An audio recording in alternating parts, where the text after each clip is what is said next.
Welcome everyone, it's Neil here from 3D Tutor, back with another Blender 3 to Unreal Engine 5 complete guide. And this time we decided to create a little bit of fan art. Now one of the games all of us at the team at 3D Tutor love has to be The Witcher 3 by CD Projekt Red. And there's a building in that game that for me really shows off the colourful art side of the Witcher series. And that is the Longlocks Tower, which of course is at the end of a long quest chain. We decided to recreate this beautiful model and to show you guys exactly how we did it. And of course all of the problems we had. So buckle up, because this one is the most complex build so far. And I can tell you right now, I completely underestimated it. Also, if you want to stay till the end, because there we will be showing you how long each stage took and how difficult we believe this build was to model, texture and set up the environment in Unreal Engine 5. As always, there's a Blender file to download complete with all of the assets so you can see how the scene was put together in Blender. And best of all this time, we have also included in the download pack the complete Unreal Engine 5 build. So be sure to check those out, links as always down below. Now many of you have asked about our new course, a dungeon course, and how development's going, so here's a sneak peek. Finally, all the techniques you see here can be found in our massive library of courses, over 300 hours now, 250,000 downloads, and all of these are free to our Patreon members. And thank you so much everyone for the support. And now, let's get started on our Blender 3 to Unreal Engine 5 Witcher 3 Longlocks Tower complete guide. Welcome everyone to the Witcher 3 Longlocks Tower fan art Greybox part of the build. So here we are in Blender 3, and the first thing I'm going to do is bring in a human reference, and I'm going to do that just to make sure that everything is scaled. It's very important on this build that everything is scaled so that it all fits together, including the windows, the doors. There's a lot of areas basically where the actual player can actually walk in, so we need to make sure it all goes to scale. This build actually was one of the hardest that we've done so far, and the reason for it's very deceptive, this actual model. It looks easy when you first look at it, but it's actually very difficult to get everything in. So you can see here now I've got the main actual tower part actually built out. I'm just measuring my guy now, making sure that everything fits. And basically because we was working from references, it was even harder actually to get the right scale and things like that. It's also a very chunky tower, it's quite fat, and as it goes down it goes much thinner, coming down to the bottom where again it's quite round at the bottom. Now what I'm basically doing with the Greybox is I'm trying to get that silhouette to be as close as I can to the actual reference that I'm working with. I didn't actually want it to be exactly an exact replica or something like that because we simply didn't have time for that. It would have took, at least 100 hours or something like that to build it, but we wanted something that was instantly recognizable, and that's what you're basically looking for if you're creating a Greybox like this. Alright, so you can see now I'm working on the actual tops, trying to get those in place, and you can see I'm kind of bouncing around after this point, just trying to get parts in and looking all the time, looking around my model, making sure that again it's following that silhouette. So now I'm putting the top of this on. It's interesting when you first look at a model, you don't see all the little tiny details until you actually really pay close attention to it, and then when you do you realize there's all these tiny things that actually come to make up this model. Alright, so now you can see again I'm measuring it out, measuring how tall the actual building is, because I know that on this build there's actually two doors in it, one at the side and one at the back. The side one's been blown out a little bit, and we need to make sure that when our guy is stood there it's actually looking right with the angle. So now you can see I'm messing around with the tower even more. I knew actually that this tower would cause a lot of problems, and the reason is because of the shape of it and the way that the stairs go around it. I had some problems, I will admit, actually creating the stairs and thinking how to get that right.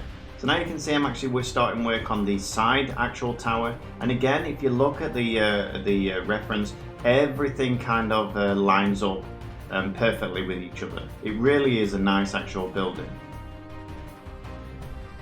And we need it poking through because of the angle we're actually looking at.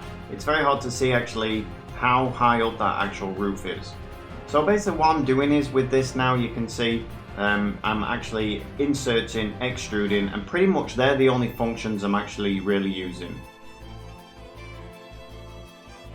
Now that bit there on that round part of the tower, I knew also that's another very difficult bit, and when we come to the modelling part you'll see all the problems we did have. Now I'm doing is I'm bringing in the terrain using ZBrush. Again, could have done this in actual Blender but decided to do it in ZBrush, and the reason is it's just so quick and easy to actually do that. And this is, again, it's a Greybox, so what I want to do is I want to make sure my silhouette is correct. I want to make sure that this actual terrain looks right, and also it's going to give me a base to actually put those stairs on there, because if you look at the actual reference, you can see that there's stairs leading down there and then they come to the tower and join up, and if you didn't put that terrain in, it's going to be really difficult actually to work that out. So you can see here I'm actually bringing in another rock, and the reason I'm doing that just to give some variation on the actual terrain, so I've got a little bit more to work with. And you can also see that all I'm using here is the clay build up, churn dynamic, and then just flatten it down. I'm not using the smooth brush at all. I don't recommend using the smooth brush for near enough anything unless you just want to get rid of some of those bumps in there maybe, but then just go over it again with the churn dynamic. You get a much more realistic view. And now you can see all I did there, I reduced the polygon count to something reasonable like 14,000 or something, and then I could bring it in to Blender, make it much easier to work with. So I recommend that you do actually get your terrain in, bring the polygon count down, because it is a Greybox after all. And now I'm doing is I'm working on this this actual back passage where the player can actually walk in, and you can see this is probably the hardest bit to get right with the scaling, because it means I have to change the whole tower around just to make that actually fit in, and that's when you actually realize your models are actually going to be a little bit out. So again, you can see all I'm using there is proportional editing, bringing that roof in to bring that beautiful slope that this actual building has on the actual outer buildings, and now just trying to line everything up using edge loops, insert and extrude. Pretty much is basically what I'm doing. Now I'm going to do is I'm going to boolean that out, because if you look on the actual tower, it has got an actual part that's actually blown out, and we really want to actually replicate that. If you also look in the tower, it's actually a doorway in there as well, which makes it even harder, because you've got a boolean, not just a box, you've also got to boolean that and make everything fit together. As I say, this build is much more complex than what you would actually think. We've also got to make sure that that actual door lines up with the player so that it can actually fit in there as well. Now you can see I'm moving on, I'm thinking, how can I get these steps to go around the tower? It's easy to make a spiral, that's not the hard thing. On this build, what was hard about it is actually making a spiral and actually getting it to go in, because if you look on the reference, it's got a spiral staircase, but underneath those actual stairs you can see there's blocks actually holding it up, and that's what makes it really difficult to do. If I was going to do this again, I wouldn't actually probably build this in Blender. I probably would build near enough the whole thing in ZBrush, because it would leave me a lot more flexibility to actually build all the things I wanted to. Again though, if I did that, it would take much longer, so that's why we decided to build this in actual Blender. Now you can see I'm just getting those stairs, just trying to work around the stairs that are already in there, making it actually look realistic. We don't want stairs starting somewhere else. We want it to actually look as though that middle part of the stairs that's going to be missing is actually blown away. So it took quite a bit of work actually to make this bend round, get it in the right place, and you can see when I do, it actually looks right, and it just really fits the silhouette once we've done that. Also, I know from these stairs, I've got to have them actually kind of going down the hill a little bit as well, as you can see, and then part of the steps are actually buried in. So basically all I'm doing is I'm using a ray, I'm using a curve as well, just to actually make the steps follow that curve, and that's probably the easiest way that I'm going to actually do this. When we came to building those steps, I think actually we used a empty. As you'll see in the model, this is only the Greybox, so we completely get rid of the stairs in the model. Alright, so now I'm doing is I'm adding the final little kind of window there, and it's actually got some shutters on that window as well, just getting it in place, just ready for the actual main build. And you can see now I'm actually approaching the end of the actual Greybox, and now it's actually finished, and you can see all I've done is I've basically blocked it out. So I recommend that when you're doing your own Greyboxes, especially with references like this, you just block everything out so you've got a really nice silhouette to work with, and then you can actually move on to actually modeling, taking every part off it and actually modeling the main image that you want. Alright everyone, so that's the Greybox finished. I hope you enjoyed that, and now we'll move on to modeling. And here we are, everyone, into the modelling section. Now this bit's going to be a little bit more technical than the actual Greybox. I'll go into a few more of the things that I actually did to put this together, but you can see straight away, as soon as we come in, I've actually got rid of the actual stairs. So I basically just deleted them. I just forgot to press play, so we're starting from here. So as you can see now, we've got rid of the stairs, and the first thing I want to do is attempt these stairs. I did try a few techniques on doing this. I did actually cut those out because it would have made the video 3 hours long or something. Very, very hard to do. In the end, you can see I'm using an array based on an actual empty, and then I'm just turning that empty around, increasing my actual fixed count on the array, as you can see. Taking it all the way up, and then what I'm going to do at the same time is I'm going to actually create those actual pillars that go underneath them, and the reason I'm doing that is because of then they will follow the steps all the way up. Now I'm doing is I'm actually bringing in a lattice, and I recommend if you're doing anything like this, work with a lattice because it makes things so much easier, because what you can do is you can pull it in so much more tightly. If you don't use a lattice, what will happen is you'll end up with parts which are really out of proportion with the rest of it. You will end up, of course, with some shrinking. That's bound to happen, but with using a lattice, you can see it really does reduce it down. So you can see also it moves everything a lot more consistently, even more consistently with just proportional editing on its own. So now you can see I'm just bringing it all in, and you can see how easy that was to fit that. We tried geonodes, we tried everything to try and get this fitting around the tower, and in the end this was like, wow, that's the way we do it then. So now you can see I've got it all in, I'm measuring it all up, and basically taking it up to the top of the tower, because then what I can actually do is I can delete the steps that I actually don't want out.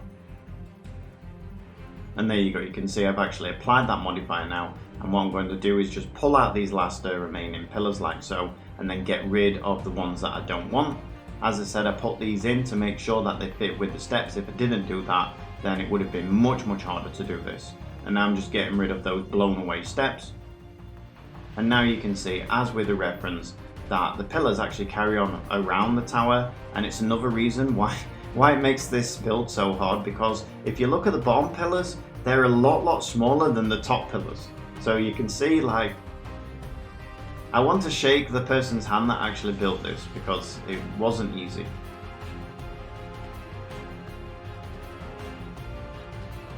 Alright, so now we're moving on to the actual main tower, and what I'm trying to do is I'm trying to get all of those lines. You can see those lines from the main tower to that smaller actual tower, and I'm basically trying to get them all lined up. So you can see here that I'm just, what I did there is put in a edge loop, beveled it off, and then got the same line as what's on the actual other tower. And again, now what I'm doing is I'm working on that main kind of part that's around the middle, and if you look closely at it, it's got a lot of indentations and things like that, a lot of ornamental work on it and things. And again, this was something else that made the build much harder. What I'm trying to do here is figure out how to pull those pots down in a way where I can actually bring them down, make them smaller, bring them down, make them smaller. And I'm thinking, should I bring them down all at the same time?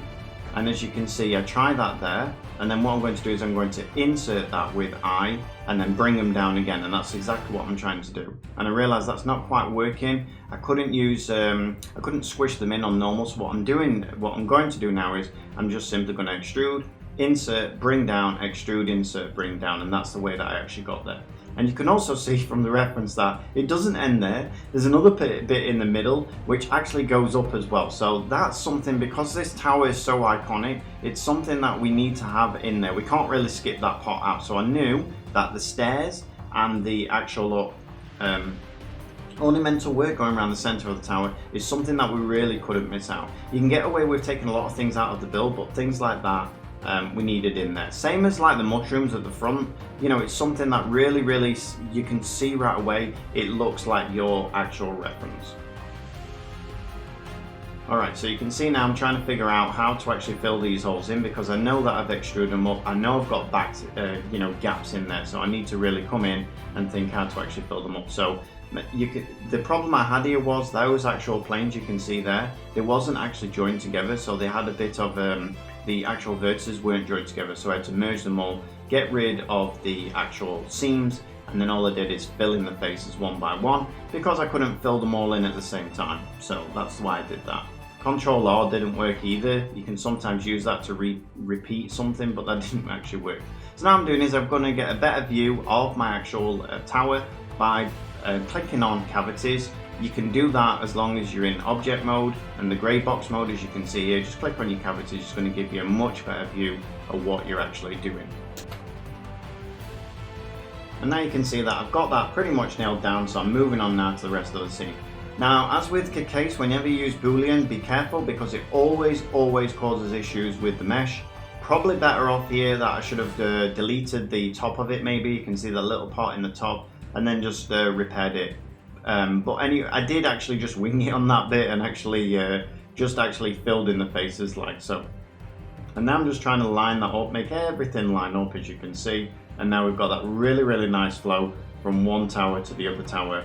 And yeah, it's really pleasing on the eye actually. So now what I'm doing is I'm working on the top of it. Again, it's not a simple top. You can see that there's many parts of it. It's basically 3 parts, and then all around it in a circular motion, as you can see, we've got little pots that come up and actually grab basically that top part of it. And you can see Jaws trying to actually get those into place. I could have probably split it off, used just one mesh, created it, and then just arrayed it around the center of the circle. I could have done it that way, but in the end I thought it's probably going to be better if we do it here.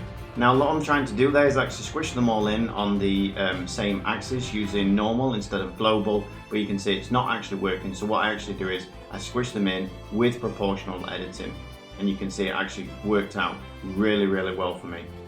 Now I'm actually coming to the actual tiles. You can see in the reference again, the top tiles, they follow that roof. The roof's quite a slanted roof. So what I'm going to do is I'm going to use a little trick with geometry nodes where I'm actually going to bring in some nodes, make them follow each other, and it's great because what it's going to do is it's going to allow me then to follow that curve. So basically, the longer the curve is, the more actual tiles there's going to be. The shorter the curve, it's going to get rid of them, and we also have the ability to actually move that actual curve up and down. So you can see there now, you can also alter the main mesh as well because you brought that into the geo node. You can do this as well with tiles, bricks, things like that. Really nice technique, and geo nodes, honestly, it's a real game changer when it comes to creating meshes like this. So you can see there just how easy it was to put that in. Now if people want it, I might also make that geometry node setup available. So just let me know what you guys think, if I should put that in somewhere so people can download it. I'll be happy to do that. I'm currently going to work on another one which is going to make procedural tiles so that we could tile something like this really easily. That would be something that's really nice, rather than keep creating stylized tiles over and over again. Bring in a geometry node and there you go. And you can see how easy that was to do. The other thing is, what you can see is, the best thing is, I'm going to move up to the top here, as you can see. So I'm going to move this one round, and then I'm going to move to the top one where the tiles are the same size, but the actual roof is much smaller. So you can see here, this is where I'm moving in. So what I'm going to have to do is, or in a minute, there you go. And what I'm going to have to do is not have nowhere near as many tiles and try and bend them in a way that's going to fit them. If I'd had a few more edge loops in that tile, it would have made this much easier, by the way, because they're not bending, they're trying to bend straight. But again, with the amount of tiles that you're using, as you can see, it would have added a ton more polygons to it if I actually did that. So I'm trying to keep the polygon count down on these because I know I need a lot of them. But you can see how easy that was to do once we actually got them the right size. The other thing is with the tiles, as you saw, I had a lot of variations on there. I can move them left and right and make them look really different, which was really nice. Alright, so now we're working on this kind of outer window. First of all, I want to keep to the same as what we've got with the rest of it. Everything's really flowing in that nice, kind of sloping look, and that's basically what I want to do. You can also see in the reference that we've actually got some wood around there, some simple wood. So that's actually what I'm creating here. We've also as well got some stone in there and an actual window with some shutters as well. So again, fairly complex stuff. Alright, so now what I'm just trying to do is fit all this wood together. I have made thousands of these windows in my time, so this part of the build actually was pretty simple. It gave me some ideas as well for my own kind of work, where this nice stone part on the actual window does look really nice, and actually it's quite realistic because you would have the stone to support the rest of the window, so it does work out really nice.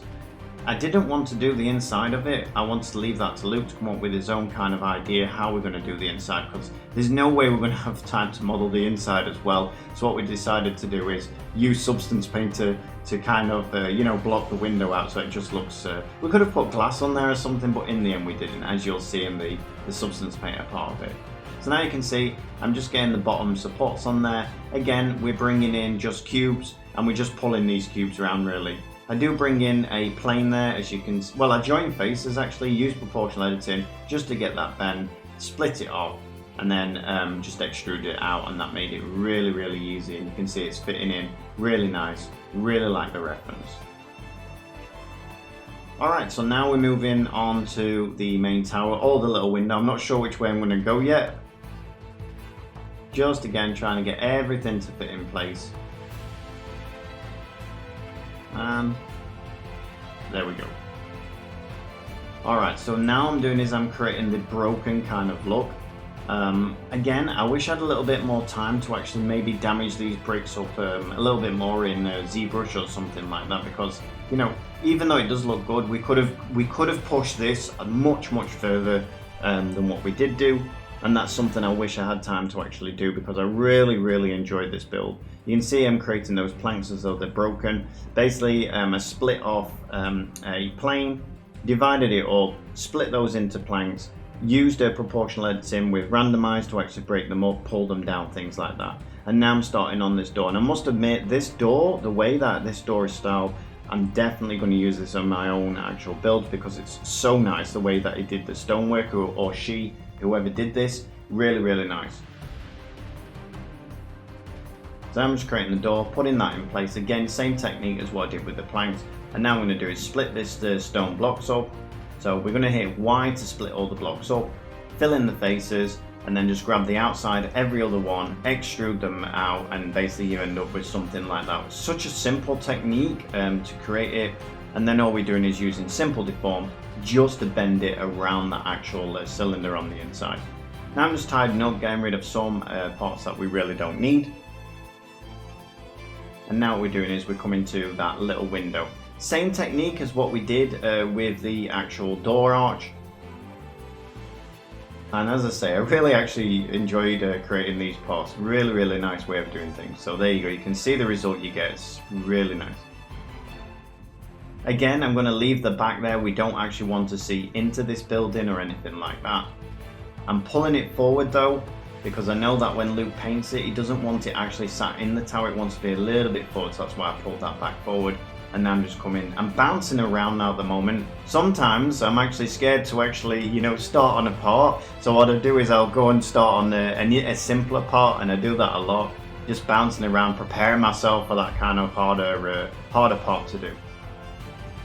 So now you can see what I'm doing is I'm actually making the scaffolding. Again, really easy. Same technique as the planks. Split them off, use proportional editing, solidify them, and there you go, you end up with really nice planks like that. And basically what I decided to do, because the actual scaffolding, it's not kind of a central point of the actual build, so basically I just spun them round, made them look a little bit different, rescaled them, but I used those parts over and over again. And I'm fairly sure actually in this build, when it was actually built in The Witcher, it was done like that as well. I'm sure there was copied parts on that. So, and if the chap if the guy or woman, whoever made this, actually sees this, reach out to me please, and tell me how you actually built this. If you built it in ZBrush, what problems you had with it, that would be really great. So. Okay, so you can see now I'm just trying to fit all these in place, randomize them up just so they all fit together really nicely, pull them down. And there we go. There's a main actual support beam there which leads into the actual terrain, so I'm just making sure I get that. There's also a ladder on there. That's what I'm doing now, so you can see I brought in a couple of cubes, beveled the bottoms off, brought in the actual ladder part with an array, beveled them off a little bit more, and there you go. Simple as that to make an actual ladder. Alright, so now I'm thinking, where do I go next? and I'm thinking that I'm gonna have to make a start on this back door, the part I've actually been dreading. You know, it's just another difficult part, so what I did there, just duplicated that. I'm going to solidify it. I took the front of it, duplicated that, and basically it's a really good way to actually, you know, create your wooden supports underneath. And then basically starting from the main kind of grey box, building it out then with all these little wooden parts that are on there, and trying to stick to the reference as close as possible. And I know that I don't need to do the other side because I'm basically going to mirror it over and let the actual materials in Substance Paint to do all the artwork. Again, you can see there, brought in the plane, squished it down, proportional editing, and it gives you a really nice bend there. You don't have as much control over it as obviously a curve or something like that, but it's good enough for something like this. You can see when I do the actual balcony, I do use a curve, and the reason I use that is because I have a lot more control than to where I actually want to get it to. Again here, with the door, pretty much the same technique as what we used with all the other doors. You can see I'm splitting the stonework off.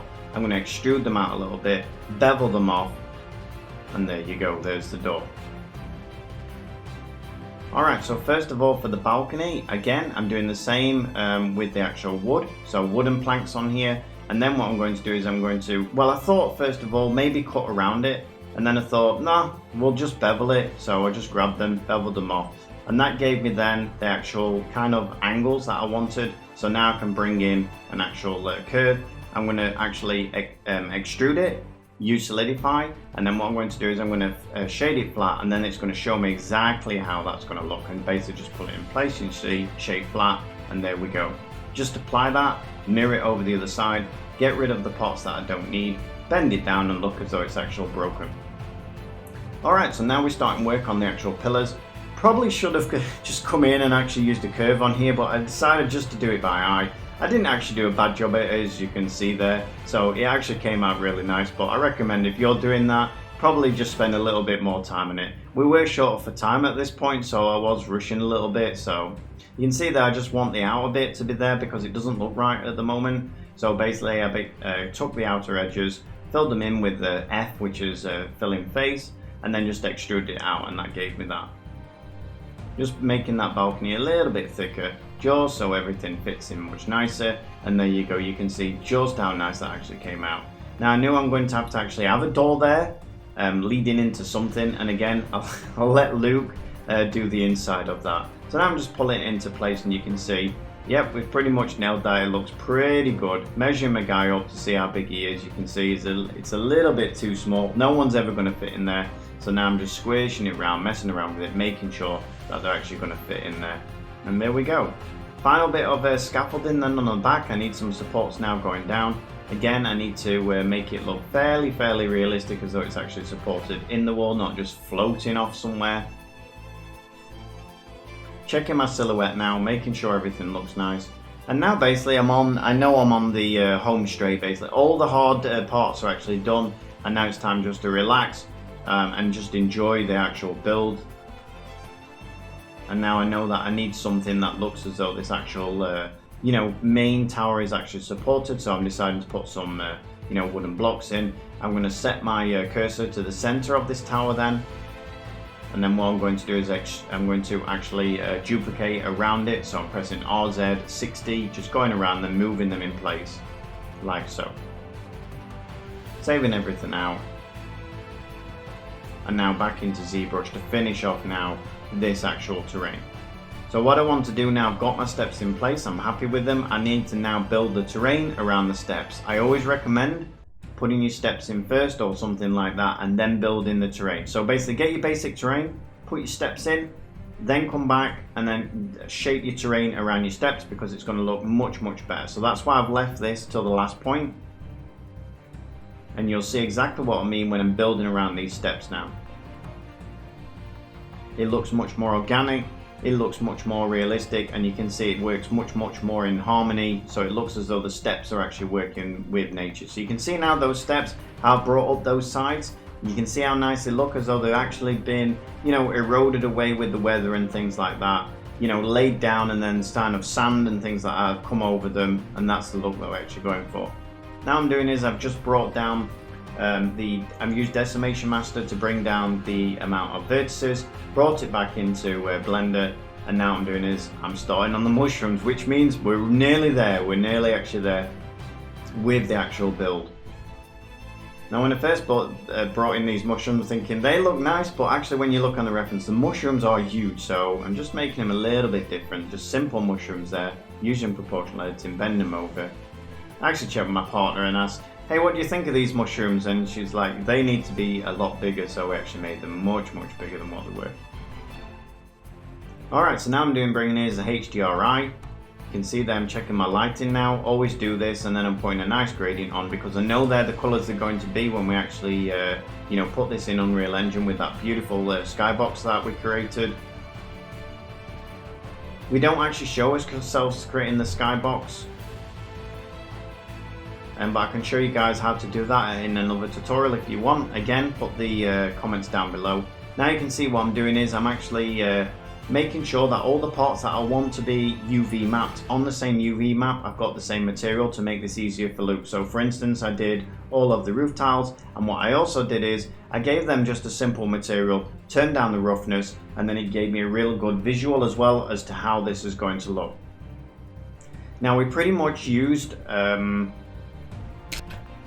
Smart UV Unwrap, which is really great, but it should only be used if you're using a triplanar projection. If you're using seamless textures or something like that, I don't recommend it because it's not going to work, because you'll be able to see seams everywhere. It does create a lot of seams.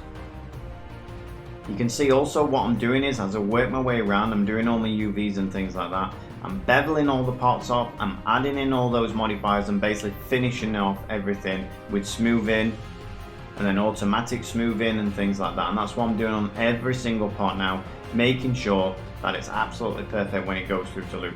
In the end, it wasn't perfect because I forgot to check my normals. One thing I forgot is to check my normals to make sure that, all of the polygons were facing the correct way. And it's the one thing I forgot. The only thing I forgot though. Normally I do forget a few things, but that was one thing. The main point is though, that's something that's easier to fix. What you want to be able to do when you send it through to someone else is, the scaling is absolutely perfect, which it is here, as you can see, that all of the UVs are on the right UV map, and that the materials are named and everything else is named correctly, which we go through and actually do pretty soon. You basically want it as clean as possible. You can see here I'm adding this to the tower because I completely forgot about that bit, so I'm just adding that bit on now. You can see also that on some parts of it I'm actually marking seams, and the reason I'm marking seams there is because it's going to split it off.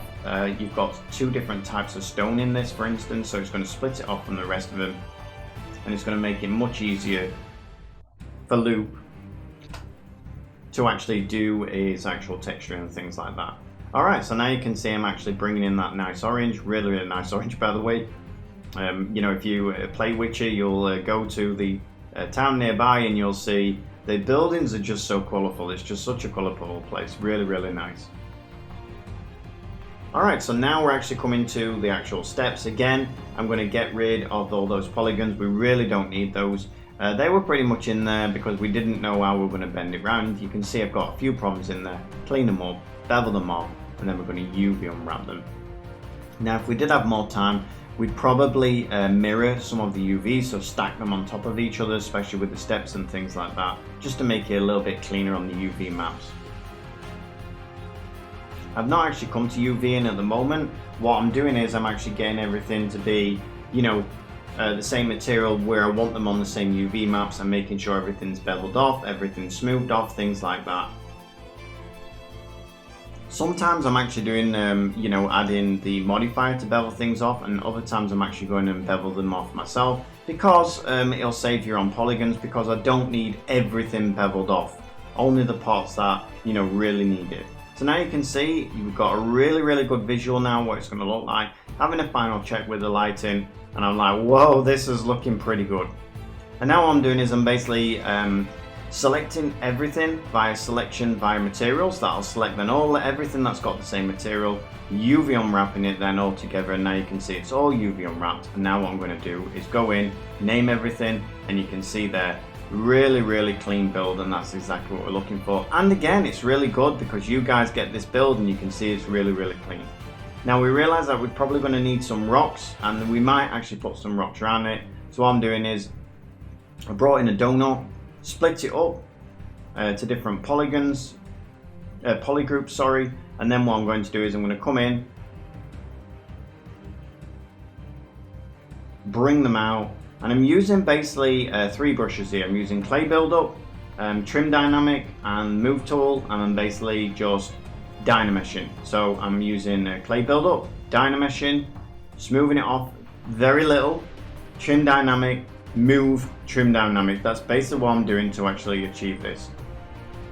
And you can see it was a fair amount of rocks, but this actual part took 20 minutes to do, because making rocks is actually pretty simple if you're doing this technique that I'm actually doing here. Now you can make the rocks look much better, or like cliffs and things like that, and that's going to take a lot longer, but simple rocks like this is the way that we do them.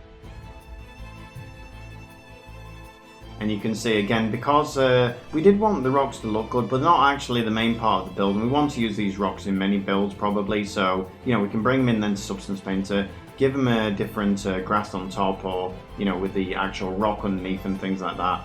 You can see that I did have a problem that when I came to dynamesh it, it made the whole mesh like have little holes in it. All you need to do is Ctrl Z, inflate it, and then dynamesh it again, and that'll get rid of that issue for you. You can see here that this rock's a really weird you know, shape, so I'm like, yeah, this one's a bit too much out there. So as long as they follow kind of a set shape, then you should be fine. But if they are really out there, then you know, I'm actually speeding it up here because it's pretty much the same thing. You know, clay built up, you know, trim dynamic, move tool, same thing over and over again. So now you can see them at the bottom, and what I'm going to do now is I'm actually going to join all these up together, and then I'm going to decimate them down just to get them something workable. Probably around 10-14k, I think, something like that for the whole lot. So not too high. We could go down much lower than that, but we did want to keep some of the details. So plus, if you ever taken it into Unreal Engine, you can actually use vertex painting, but it is based obviously on how many vertices you have. So it's very important that you have a lot of vertices in a case like that. Not sure how Luke was going to do this. He might have been doing it within Unreal Engine 5. Now I'm doing is I'm naming every single rock. Now because these rocks are so big, we decided to use their own separate UV map on each one, because they're actually going to be part of the terrain. You want a high resolution terrain on this basically. Going in now and I'm basically unpacking into the area of the UV map. Now saving it out. Alright, so now we also decided that we're going to need a ring for this. And the ring, we wanted it to suit the tower. So what you want to do is, if you're ever making anything like this, so if you ever want to really show off your work, put some kind of blocks around the outside of it. But what you want to do is you want to take ideas from the actual build itself. So on this one, what I did was I actually made the outer ring, and then I decided to use the blocks from the tower, so the grey blocks from the tower, to actually make the top part, and then the bottom part, let's make it orange with an actual rim going around the outside. And you'll see when you do things like that, it really all comes together. So it's a really great way, because we knew on this one, we didn't actually want to build the whole world. That would have took a long time. We could have done it, but we decided that we didn't want to do it. So what we decided to do is, you know, put it like this with some water, some lily pads, some really nice greenery and things like that. And I think you'll you know, see it turned out really nice. So really happy with how it turned out. So with the blocks, doing the same thing as you've seen with the door arches and things like that. Basically splitting these up, shrinking them down, filling in the faces, beveling them off, and there you go, you'll get it like that. And then what I decided to do, same with the doors, because I love that technique so much, is just extrude these parts out, and it gave us really uneven rocks. Looks really nice. And now you can see what I'm doing is I'm copying the style of the actual wizard's tower part, and I'm pulling that out, and now I'm checking my normals because I know I forgot them on the other bit, so I'm making sure that they're all correct, saving it out, and there we are, we're pretty much done with that. Alright, so that's pretty much the actual tower part done, and now we're going to move on to the texturing part. So I hope you learned a lot from that, and I hope you'll go on and be able to use that in creating your own actual models. Alright everyone, so that's it from me. Thanks a lot, and I'll see you on the next one. Now, I was really excited to start off the texturing process, but before doing that, I had to go into Blender and make sure I check every bit of an asset just to make sure that they're set up properly and in the way I wanted them to be. And because Blender usually has two-sided faces, and in Unreal Engine you'd basically be able to see through them, I had to make sure that each one of the pieces aren't facing off in the wrong way, and just making sure that the UVs are in a way set up that will help me out during the texturing. Also, familiarizing yourself with the mesh you're painting is usually a way to go, since you'll be able to know how you're able to mask out certain details in Substance Painter using the masking techniques and whatnot, and it's just kind of a fast way of doing though. And checking UVs would help you to understand the way the flow of the patterns can go, and it would just basically help you out in the future. But anyways, right now I'm just fixing up the geometry in the way I want it to be. I'm still trying to figure out how it's going to be presented with an Unreal Engine, but I know for the fact that the bottom bit has to be cut off just because I'm going to have it be floating in the presentation of the project. But yeah, once I was happy with it, I just went ahead and just opened up the Substance Painter, started baking off the textures, generating the curvature maps, ambient occlusion, and normal maps. And what I realized was that it wasn't actually baking off the textures properly for the terrain, and I was getting some artifacts for the terrain. At first, I didn't realize what was going on, but looking it back, it was quite obvious. It turned out it was because I kind of deleted the bottom faces using bisect, and basically that kind of broke the entire UV coordinates for the terrain. So I just had to go back into Blender yet again and just quickly UV unwrap the faces just using a smart UV unwrapper. It's quite a fast method, but it gives some nasty seams for it, and I wasn't worried too much about it because I was planning to use triplanar projections mainly on this terrain anyway, so I was quite happy with doing this anyway.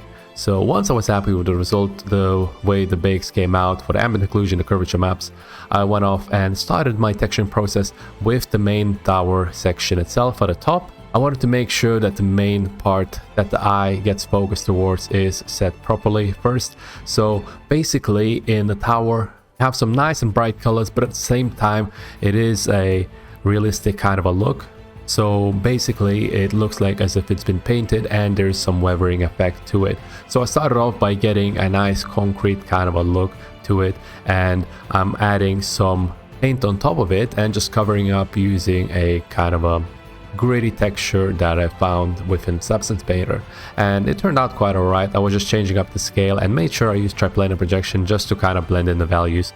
And once I was happy with the overall design, I went on and started off the roof tiles this time to make sure I get the proper roof tiles and its pattern. I was using a cylinder projection and set the projection area, the pivot point of it, on each one of the roofs.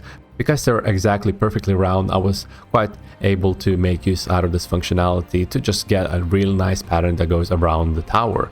So with that, I wanted to play around a little bit with kind of highlighting the edges of the tower a little bit as well, trying to kind of highlight the tiles as well, using the anchor points, thinking maybe it would help it out a little bit with the kind of textures that I have.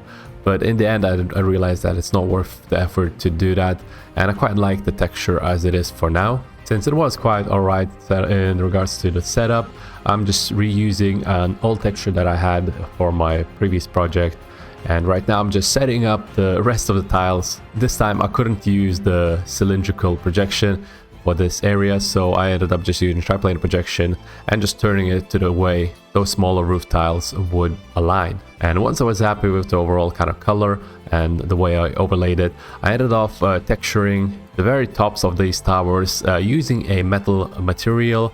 I made sure I have a sort of a slight green tint to it as well, and then I want to come back to the main section of the tower, just kind of overlay certain grittiness to it, because I realized that it was just too plain looking, too bland. So in order to highlight the edges of the tower, the shape itself, I also made use out of the curvature masks just to highlight the roundness of the entire tower and just to make it look kind of a little bit nicer, as well as just more weathered out in regards to the paint. But yeah, once I was happy with that, I ended up texturing the stone parts. I'm just using a basic kind of a concrete look for them. I'm overlaying it a little bit and just getting a nice kind of grayish tone to it.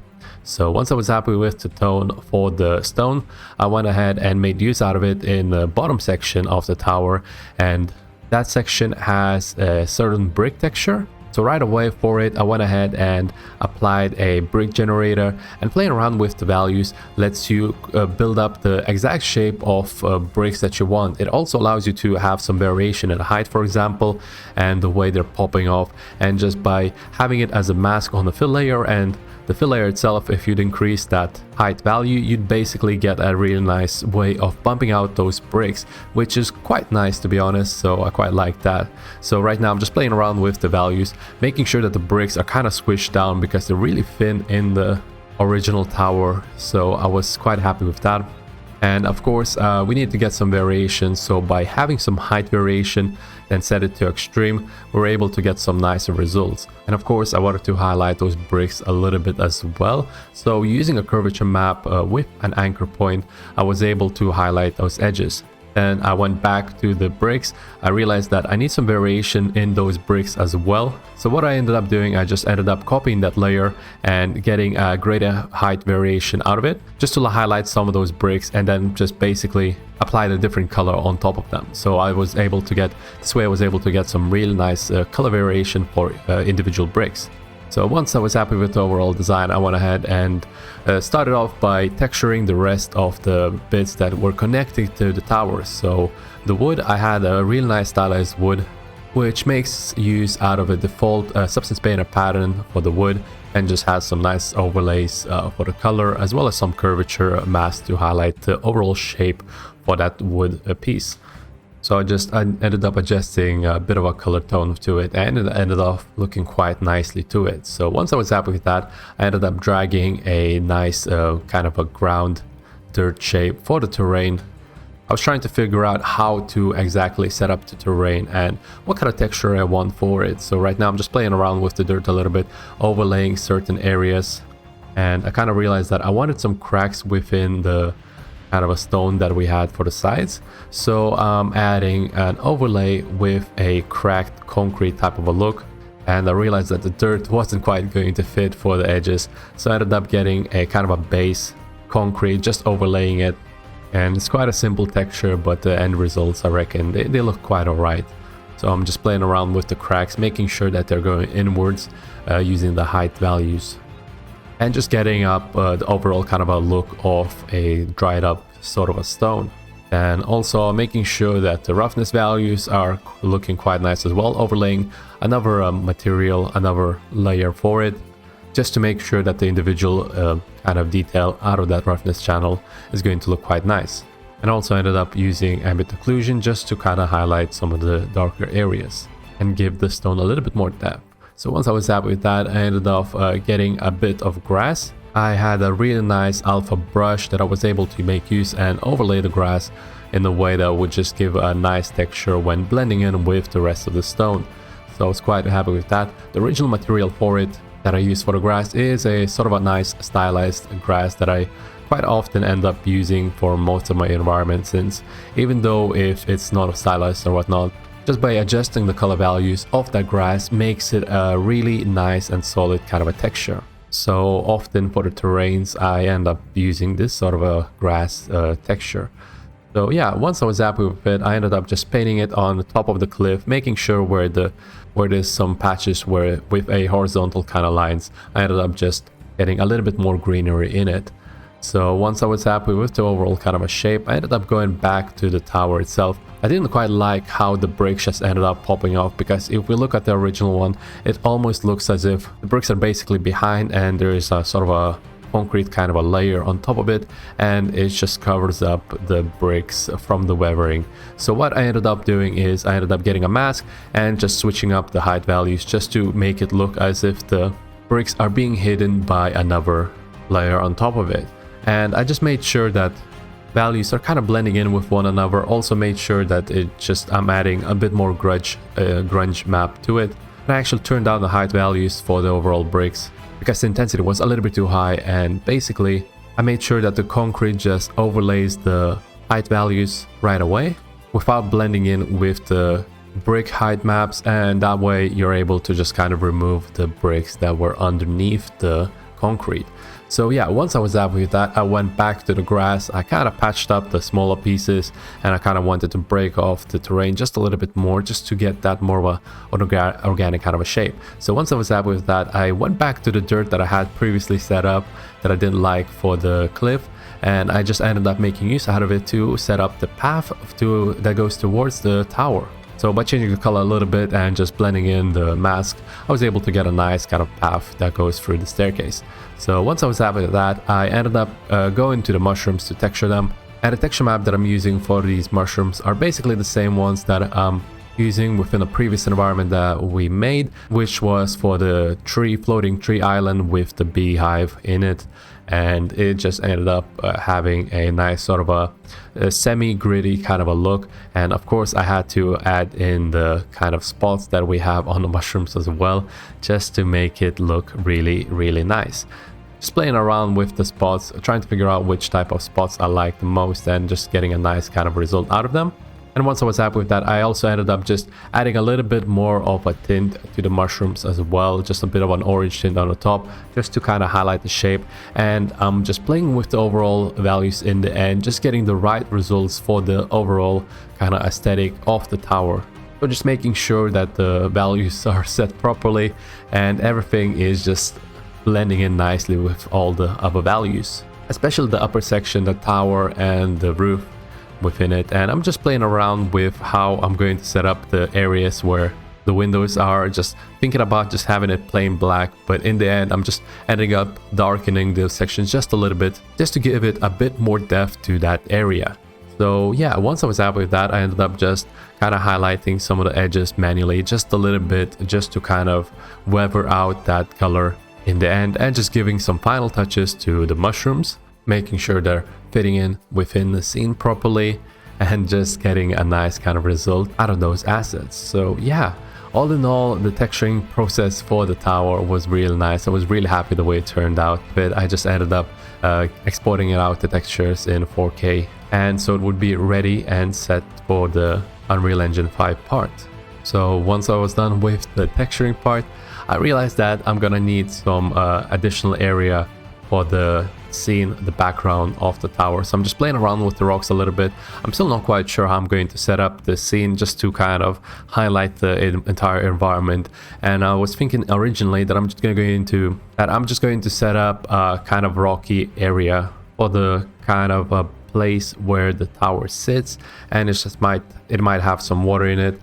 But in the end, I ended up kind of scratching that idea, and I did make use out of these rocks, so that's why I'm showing how I'm texturing them. So right now I'm basically having those multiple rocks in various types of positions, and I'm texturing all of them at once. I do have multiple those rocks set in 2 materials just to get a bit more resolution out of them. And right now what I'm doing, I'm just getting a basic curvature map just to highlight the rocks. And then what I'm doing is I'm just playing around with the pattern of the curve of these cracks within these rocks. And once I was happy with the overall design, I ended up getting a position mask and basically layering the grass on the very top of certain rocks. So that way some rocks would have some grass on the top and other rocks would just be plain kind of stones. And then I wanted to, because I knew I'm going to have some water, I wanted to have some texture with a bit of a wetness to it. So the bottom of those rocks, I ended up just getting an overlay of a certain texture. During the environment setup, I also figured that I'd need a sort of a border in the end just to get it for my environment. So what I ended up doing was I ended up just grabbing the materials from the tower itself and just reapplying it onto those borders, because basically they were just using smart masks, which allowed me to just quickly reapply the overall kind of aesthetic look with the textures applied on top of them. I just had to make sure that the curvature kind of is reapplied properly, and just played around with the values just to make sure to highlight all the bricks sticking out just a little bit more, and also make sure that the ring is the same kind of a concrete texture. But yeah, once I was happy with that, I ended up just exporting everything out, and I was ready to go into the Unreal Engine 5 part. So then we have everything that we need. We have the assets, we have the textures, and everything sorted. So all we have to do is set up a scene for the Unreal Engine 5. So right now I'm just importing myself an asset, making sure that it is set up properly in the world and it is scaled accurately as well. And once I was happy with it all, I just went ahead and created a PBR material, made sure that the pack textures for the roughness, ambient occlusion, and metallic values have the sRGB ticked off. Otherwise the values for them wouldn't look quite as right. So anyway, once I made the texture material, I just created instances and I ended up using a filter to get materials and material instances in one place, and just basically replaced all the materials with the material instances that were just corresponding with one another. That way I'm just easily making sure that all the textures are assigned properly onto this tower and that they're using substance beta textures. So once I was happy with that, I went ahead and started getting myself a skybox for this scene. So right now I'm just using an HDR sky. It's an 8K resolution, so it'll give us some more vibrant colors within the environment. And once I was happy with that, obviously we don't want the clouds to go underneath the scene, so I'm making use out of exponential fog. And when I have the skybox set and it's way in the distance, I'm able to blend in the exponential fog with the values of a skybox. So that way I'm able to get like a really nice gradient for the kind of a light blue color that you'd actually often see within the DLC of the Witcher game. Because if you have a look at it, it'll just have that kind of a nice vibrant color that kind of gives you the depth through the mountains and whatnot for the ground section. So I was really happy with the way the background turned out, and once I was happy with that, I ended up getting some foliage from Quixel because we're remaking a sort of a scene within Witcher, and Witcher is using a more realistic type of foliage, so I ended up just making use out of Quixel foliage because of that. So basically right now I'm just setting everything up, making sure I'm getting the right type of foliage that I want, and I started off with the basic kind of grass just to cover up the areas for where the greenery is at the very top of this terrain, just to mainly break off the edges that we'd get from this type of kind of a mesh. And it just helps you to kind of cover up the areas, for example, where the tower kind of connects with the main terrain, and as well as hide the areas, for example, where the mushrooms are. And once I was happy with that, I just changed up the color just a little bit, just to make sure that the variation of that color would be set up nicely. And then afterwards I ended up wanting to break off this kind of foliage with some bushes, so I'm just getting some of those bushes in as well. I made sure I texture in the grass in the back as well, just to make sure it's consistent throughout the scene. And yeah, I'm just making sure that the overall kind of design is nicely set up, making sure that the foliage is not just randomly scattered, and instead it'll be just kind of clumped up in certain areas, mainly where there'd be like more sort of a shade, but not too close to areas where it's just like underneath the stairs, for example. And also making sure that I'm using these bushes just to kind of break off the edges as well for the geometry, just again to blend in the overall kind of aesthetic feeling of this entire environment. Then afterwards I ended up adding a little bit of extra flowers just to get more variation within the foliage again. This time it's more of a color rather than the shape itself, trying to get a variation within. And again, I'm making sure that the clumps are in the positions where it would make more sense, so closer towards the bushes, for example, where they would get more of a sort of a shade, and they're just not randomly scattered around throughout the scene, but instead they have a sort of a story to tell where they're growing and whatnot. But yeah, once I was happy with that, I wanted to add a bit of a way to break off the bottom shape of the tower. So I'm just adding a foliage in a sort of a way as a decal, and just kind of overlaying it on top of this bottom section of the tower, just to make it look like the foliage is kind of connecting the terrain with the tower itself. And this is just another way of breaking off that entire geometry of the tower, of the environment, and just getting a nice kind of results out of it. Making sure to not overuse this technique. Decals are quite performance heavy, and you just want to do that in certain areas. Basically, you don't want to overuse them for your scene. But yeah, once I was happy with it, I just played around with the lighting a little bit just to kind of get a nice kind of a feel. And then I had to figure out what to do, how to present this kind of a piece.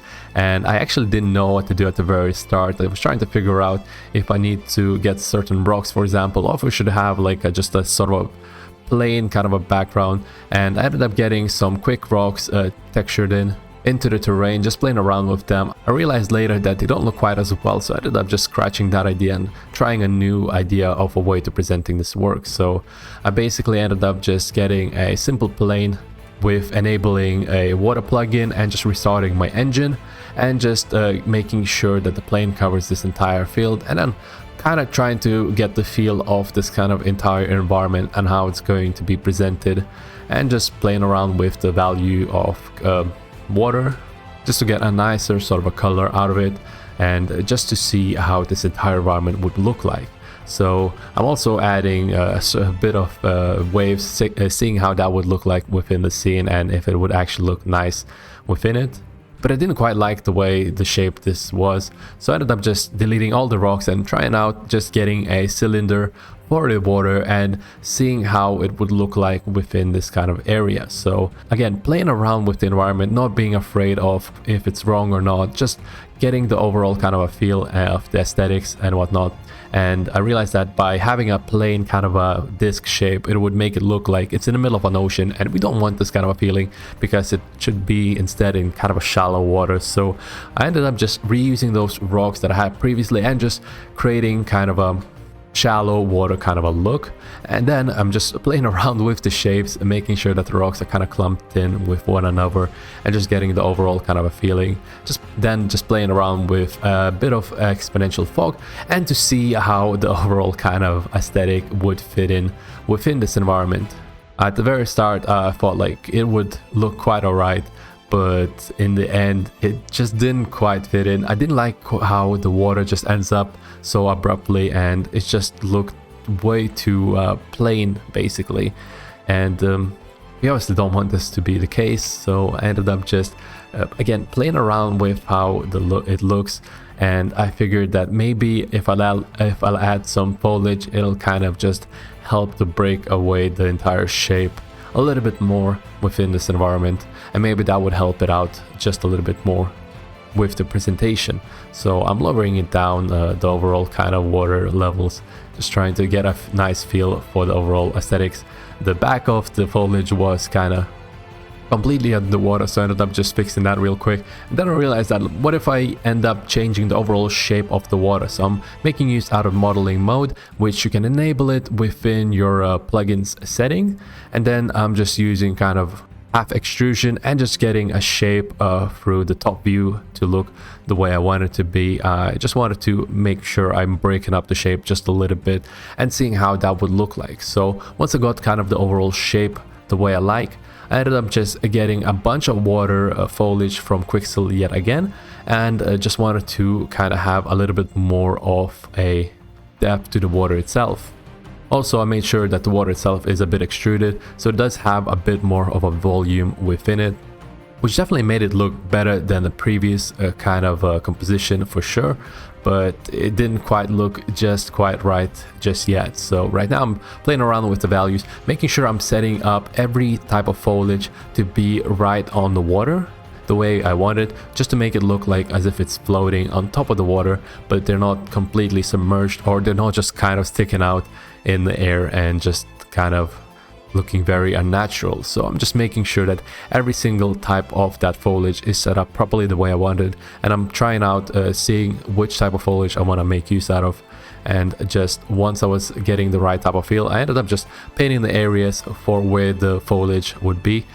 Again, trying to make sure I'm not just randomly kind of placing it all over the environment, and instead I'm using kind of clumps in areas where you'd naturally find watery type of foliage. So closer to the shore, for example, closer to the edges of the rocks, in the shades more like, and in those kind of areas you'd get a more kind of a natural look towards the overall kind of lilies and the other foliage that you'd find within water. Then I realized that the water is not kind of a horizontal only. You don't only have 2 dimensions within the foliage, and you need more depth to it. So basically what I ended up doing is I ended up getting more foliage for the water and just kind of submerging it a little bit more into the area. Yeah, once I was getting more depth out of those foliage, I realized that I don't quite like the way the overall shape, the way the water just ends off going off. So I just got a real nice border. Basically my mate Neil just ended up getting a really nice kind of a shape, and that I liked way much nicer. But basically I had to redo the foliage, but that's okay. It happens every once in a while. You just need to kind of redo certain steps, and you have to not be afraid of redoing it, especially if the end result ends up looking way nicer. So I do think that the overall shape for this pool is way nicer, so I ended up just having to repaint the foliage information. And basically right now I'm just getting the pool in the water, repositioning all the rocks the way I wanted them to be, and just getting a much nicer kind of composition, the overall composition with this kind of a frame of the water pool. And yeah, once I was happy with that, I ended up just going back onto the foliage. This time the foliage was super easy and nice to do because I already had everything set up for the water foliage, and they were all kind of already in the areas. They all had the placement positions already set, so I basically had to quickly select them and just paint them in, which was super easy and nice to do. The water lilies basically sat on the top of the water, and then they had I had some additional foliage that was just going underneath within the water itself, just to get more depth out of this kind of a foliage, and just to make sure we actually see some depth out of water. So that's the way I was doing it. I made sure that the clumps of this foliage was set in the proper positions where you normally find this kind of foliage. So next to the edges of the terrain, again, basically I was making sure that overall kind of composition is looking quite nice. And the very front didn't have a lot of kind of detail, so I ended up just adding a bit of foliage to that part as well, since I didn't want to have any type of rock or any type of elevation within it that just bumps out the kind of terrain from the water. So once I was happy with that, basically I ended up just finishing it off with the overall composition. I ended up getting some cameras and just making sure I'm presenting my work properly. I'm trying to figure out the exact compositions I'd want to get out of my shots and how everything is going to be layered out. So right now I'm just playing around with the cameras. I also ended up just getting a skybox intensity for the overall kind of lighting to be increased, I think by a multiplier of 4, just to make sure I get rid of all those kind of hard edge shadows, and just to sort of soften up the overall look of the entire scene. I think I also made sure that within the skybox I have a bit of an orange overlay for the just overall color, kind of make the scene a little bit warm looking. I didn't want to affect the skybox too much in itself, because the color, the overall composition of the skybox, I quite liked it for the main shot. So basically by just adjusting the skybox values of the intensity and just the color overlay, I was able to change up the scene to look a little bit nicer, but without it affecting the skybox. Whereas for example with the post-processing effects, you'd be affecting the overall kind of shot, and that includes the skybox being affected as well. So I didn't want that to happen. So that is my reasoning for why I was playing around with the skybox a little bit more. And I also wanted to have a little bit more of a rotation towards the skybox. I'm just placing it basically within a sequencer in the end, and just to make sure that the skybox has a tiny bit of motion. Didn't want to overdo it obviously, but it would just add up to the shot, and I think it just definitely brings up a little bit more life to it. So yeah, once I was happy with that, I ended up getting the main shots out of the way, all the types of shots that I wanted, some turntable, some kind of close-up rotation towards it, and just trying to figure out how I'm going to present the entire work, and if it's properly lit from all the ends basically, and if the water, for example, the reflections of it look quite nice. Because if you have a camera, for example, that's way lower, and if you don't set up the material for the water properly, you'd end up having kind of a white washed out sort of a look for the reflection of the water for the default material, at the very least, from the plugin.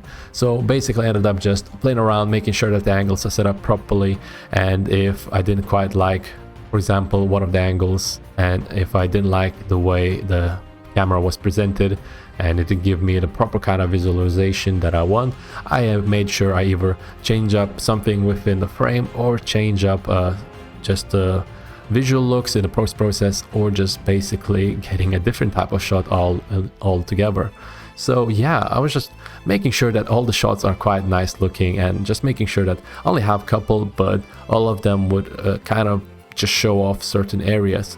And I have a shot where it just goes up the tower, for example, and I made sure that it just basically follows up along the stairs.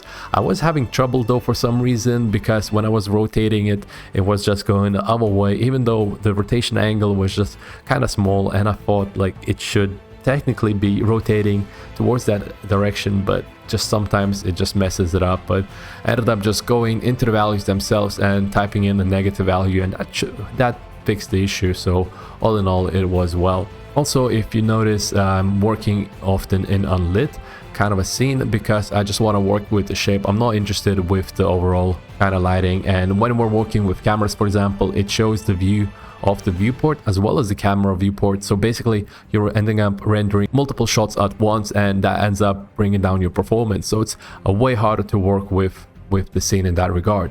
But yeah, once I was happy with it all, I ended up just getting it exported out through the movie renderer.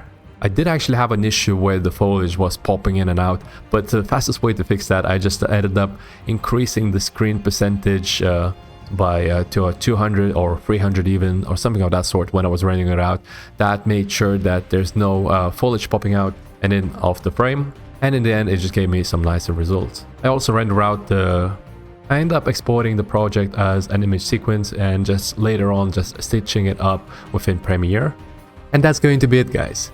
Greyboxing was pretty straightforward, and to be honest, should never be too difficult. The important thing with the greyboxing is that you get the silhouette right, and for me at least, I make sure that I can actually create the things I want in a scene. This could be things like fire or oceans, since scenes pretty much depend on such large components. For this scene, the only part I wasn't sure about was the stairs, but I knew I had enough techniques up my sleeve to pull it off eventually. I'm giving the Greybox a 5 out of 10 since there are so many components and it has to be done to a pretty decent closeness to the reference. All in all, it took me about 1.5 hours to complete. Modeling was especially difficult on this build.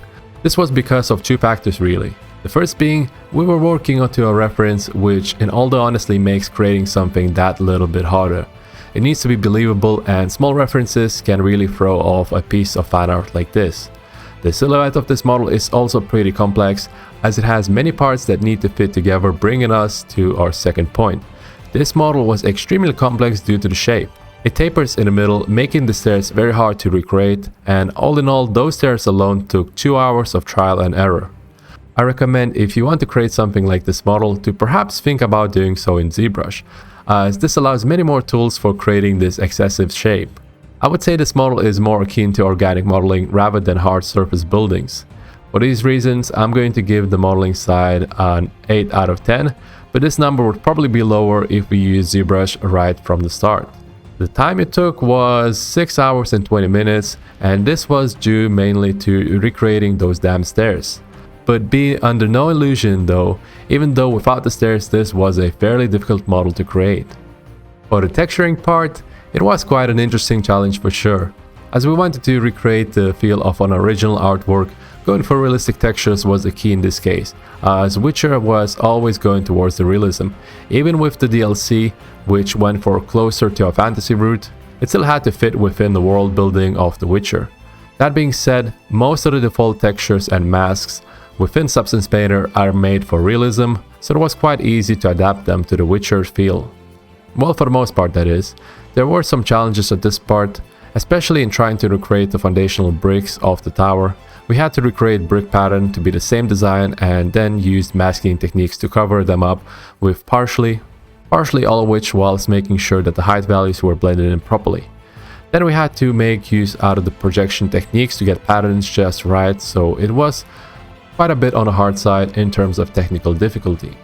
And also, let's not forget that some of the manual painting had to be done to get a more organic looking terrain.